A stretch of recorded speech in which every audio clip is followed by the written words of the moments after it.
Surprisingly, the Eastern Conference might have a similar issue to the West for the first time in a while, in that there are a lot more than just 8 playoff rosters here. Well, allegedly anyways. Somebody asked me about considering the play-in tournament in yesterday's video, and while that is a fair point, there are tons of moving pieces to decide which teams are actually going to be participating in that, so I'm just going with the 8 that I think are going to be there when it's all said and done. But obviously because of that, and because of the sheer number of playoff teams in both conferences, these are just the 8 that I think will make it, but there could easily be a couple of different teams in this last spot. Despite the entrance of KD into the conference, I don't expect much to change here. I think the Milwaukee Bucks are going to hold on to that first seed. Giannis is going to easily put up another MVP worthy season, although he's not going to actually win the MVP. I just don't see anybody three-peating in this era, especially because to do so, I think he would have to be even better than he was last year, and the next step for him is getting a consistent three-point shot. I don't believe that's going to happen right now, and with 2 premature playoff exits, I think that voters are going to be looking for more. That being said, this team has acquired Jrue Holiday. We already know that the Bucks can be an amazing regular season team. Giannis's real problems don't start until he progresses through the playoffs, therefore they're going to rack up wins, and I think they're probably going to end up with the first seed here. However, at the 2 seed, I do think this is where you're going to see the Nets. Kyrie and KD should yield great results on this roster. My only concern for them is obviously health, because Kyrie Irving frequently runs into issues, and coming off of an Achilles injury, I always just assume that there's going to be other complications. So with Kevin Durant, I'm not 100% sure what we're going to be getting from him, how much we're going to see him this season, which games he's going to be taken off, things like that. So with those questions, that's why I would have them a 2nd seed instead of the 1st. But contrary to what we thought was going to happen, this Nets team did not make a ton of trades this summer. They are coming in with the support pieces that we thought they were going to have, and Mike D'Antoni is apparently running this offense. We're supposed to be seeing Kevin Durant at power forward and center minutes. That's going to be crazy. The lineup combinations that they can run with that are going to be a lot for teams to handle, so definitely in the regular season I expect them to be able to rattle off plenty of wins. And yes, in this conference, looking great shouldn't be too difficult for them. At 3, I'm going to go with the Miami Heat, the Eastern Conference champions, because I still feel the same way about them that I felt last season. Well, similar anyways in terms of how they do in the regular season, because all last year I was calling them the dark horse of the East to make the finals, and lo and behold, the stars aligned pretty perfectly for that. This is a team to me that's probably a bit better in the playoffs than they are in the regular season. So whereas a team like the Bucks will rack up wins because they've got the MVP, the Miami Heat won't necessarily trailblaze a series the same way, but then they'll match up perfectly with this team in a series and dominate them. Although as to where they were fighting for that 4 or 5 spot last year, I think it is going to be closer to 3 here. I think that Tyler Hero is going to be better. Bam is obviously going to be better. So I think it's going to be more about 2 or 3 this time, but it's also a bit unpredictable because they are a part of these James Harden trade rumors. If they were to somehow get their hands on him, all of a sudden it's a totally different ballgame. That changes everything. But for where we are right now, I think it would be a bit similar to last year. They are going to be a good regular season team and then a great playoff team. I do think there was an underrated loss in Jay Crowder. I thought when they picked him up for what they got him for last season, it was perfect. He was a perfect fit for what they were doing. However, they did acquire Avery Bradley, and on this roster, I don't believe they need much more from him than ball pressure. I think that was a great pickup. And then at 4, this is where I am going to go with the Boston Celtics. This team ended up 3rd last season, and I don't exactly think they had the offseason that they wanted. Tristan Thompson was a decent pickup for what they needed, however, I'm not sure if he's the difference in winning or not. On top of that, Kemba Walker's got a suspect knee injury, and he's not going to be evaluated until sometime in January, so he's going to be missing games. That directly affects their standings for the season. With that, there's probably going to be more of a focus on Jason Tatum in the offense, especially since he just got the bag. We need him to take those steps. But admittedly, I think the Eastern Conference has improved this season. Having just made the Eastern Conference Finals, they're still going to be a really good team, probably going to make a deep playoff run, but for the season, I think they're right at the end of the top 4. Now, understand that having the 76ers at the 5th seed is not disrespect. The Eastern Conference is just like that. These 4 teams that I just went through, these are good teams, so especially when these top teams' records will probably all be really close, being at 5 is not a slight. I think these Sixers, for what they're trying to do, had a good offseason. They added Seth Curry. Danny Green catches a lot of slender, but on a Sixers team that is desperate for spacing, Green does fill that role. Teams most games are still probably not going to want to play off of him. On top of that, they got Dwight Howard to back up Joel Embiid, and all you need from Howard is the same thing he gave the Lakers: defense and rebounding. He's actually a great piece to have at that spot on the floor when you don't have Embiid in. I also doubt that they're going to be trying to make him run with Joel Embiid, so it's not going to present the same problems as Al Horford did. And yeah, looking at this roster, that's just where the Eastern Conference is. This is the 5th seed in the East this year. This is a much better East than we've been dealing with for a while. It was a disappointing team last year, but we also really never got to see much of them healthy, so not really indicting them for that. However, they still are on this road of trying to make Embiid and Simmons work at a championship level. As a matter of fact, they're still trying to get this duo out of the 2nd round. Like the Miami Heat, the 76ers are a serious trade destination for James Harden, so of course that trade could happen. It would likely cost Ben Simmons, and that would turn this entire prediction on its head. But just keep keeping things where they are right now, I'm going to have these Sixers at the 5th seed. And so that does remove us from the teams that I believe can make the NBA Finals. Yes, I believe there are 5 legit Eastern squads that could win the East. After this, I'm going to go the Raptors, and they just got worse this offseason. I think they did. I don't think I'm even saying anything crazy there. It was one thing to lose Kawhi Leonard and still be a really good team last year, which I still think they're going to be competitive here, but now they've also lost Serge Ibaka, who was important to them. That was rim protection, and especially against the Celtics in the playoffs, that was great three-point shooting. Baines will still provide some pretty solid three-point shooting, but not the same rim protection. Again, having them as 6th seed here has more to do with how good this conference is now. I just believe with the results of this offseason, there are 5 teams that are better, that are going to perform better, and I honestly haven't purchased that much Pascal Siakam stock. I've loved his development, but I don't think he's going to emerge into this superstar player that is going to be carrying a roster that is not as good as it was last year to an even better result. Of course, with the loss of Serge Ibaka probably comes an increased role for Chris Boucher, and he was showing some potential last year. There is a chance for him to take a sizable jump this year with that, and the Raptors could be as good as they were. However, with the questions that I have with this roster and the increased strength of this conference, I don't think 6 is disrespectful. And at number 7, I'm going to go the Wizards. I think Russell Westbrook on this team is going to make them a playoff team, with a grand total of 25 wins, mostly due to the stoppage. Throughout the season, they weren't really totally out of the playoff seeding. As a matter of fact, they came in 9th. They were right behind the Orlando Magic. Now, of course, I think even the back half of the conference is a little bit better than it was last season, but you've got to remember that John Wall and Bradley Beal were always a playoff team. I think Russ and Bradley Beal in the Eastern Conference are still going to be a playoff team. Russ is not trash, contrary to popular belief. The Wizards so far have had nothing but good things to say about the energy that he's bringing to the squad, which they've desperately needed after the last couple of years. I actually think Russ is going to be better on this roster than he was on the Rockets, because when he got traded to Houston, I never really thought that made sense anyways. I looked at how the Rockets played, I looked at how Harden played, and I never saw where Westbrook fit into that. Although he had some good stretches there, by the time they were in the playoffs, even he was not happy with his role. That's part of why he's here now.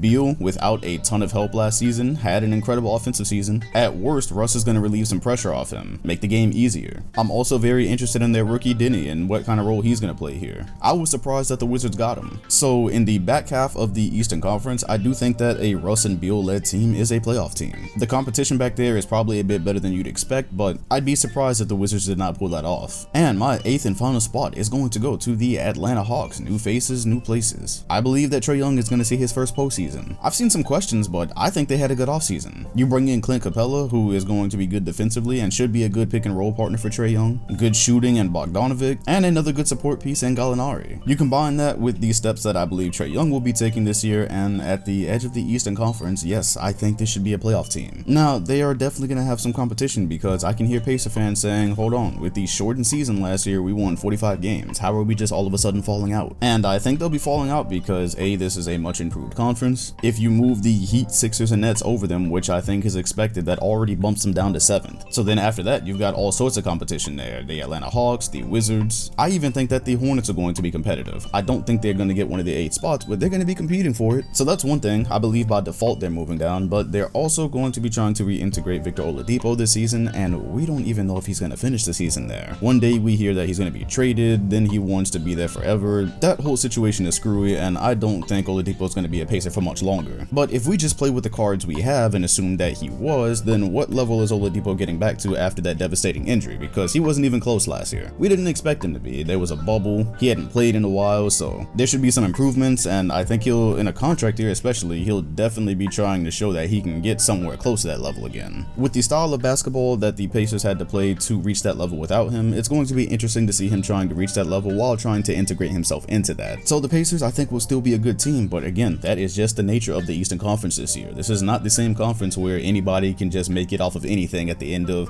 the last 2 or 3 spots. There are legitimate competitive rosters down there. At the 8th seed, instead of playing the Orlando Magic, who are great for one game and then completely fall off, you might be having to guard a Trae Young or Russell Westbrook. That's just how things have changed. Speaking of the Magic, yes, Jonathan Isaac, if you did not remember, blew out his knee in the bubble. That was a huge loss for them defensively. He was developing into their younger star. So that is one of the reasons I have them falling out this year, but still being competitive. They are going to be another team that's probably competitive for that 8th spot. So a very exciting East this year, a much changed East. Let me know what you think about it in the comment section in the description. Who do you have getting these last few spots? How do you have your top 4 arranged? Leave that in the comments, and also hit the like button and sub if you enjoyed, and hit the bell next to my name if you want notifications every time a new video drops. Thanks for watching, and I'll see you all on the next one.